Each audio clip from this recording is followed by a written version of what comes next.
আসসালামু আলাইকুম। কি অবস্থা সবার? রান্না করতে চলে যাচ্ছি ডিমের রেসিপি। তার জন্য প্রথমে এখানে আমি অল্প পেঁয়াজ কেটে দিয়ে দিচ্ছি, একটা ছোটো সাইজে অল্প করে টমেটো দিয়ে দিচ্ছি।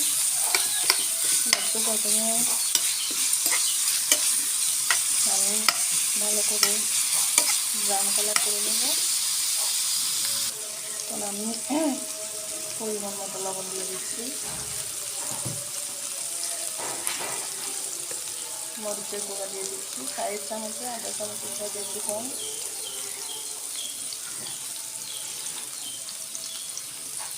হলুদ গুঁড়া দিয়ে দিচ্ছি আধা চামচের সাথে একটু কম।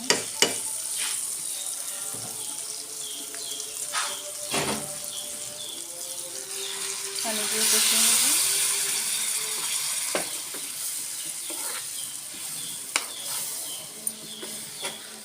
ভালো করে কষিয়ে নেব।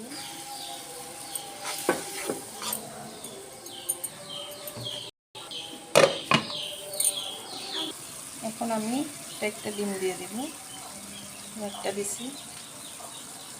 এখন আমি আরেকটা দিয়ে দিব। এখন চুলাটা বড় করে ঢেকে দিব যাতে করে সিদ্ধ হয়ে যায়।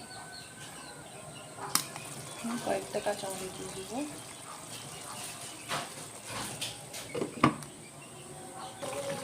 এই তো আমার ডিমের রেসিপি প্রায় হয়ে গেছে। আর একটু করে পানি দিয়ে দিচ্ছি, পানি দিয়ে একটু সিদ্ধ করে নিয়েছি। এখন ধনিয়া পাতা দিয়ে দিব। খুব ইজি একটা রেসিপি, ঘরে মাছ মাংস না থাকলে এই রেসিপিটা আপনারা ট্রাই করতে পারেন। তো ভালো লাগলে অবশ্যই আমার ভিডিওটা শেয়ার করে দেবেন। সবাই ভালো থাকবেন, সুস্থ থাকবেন।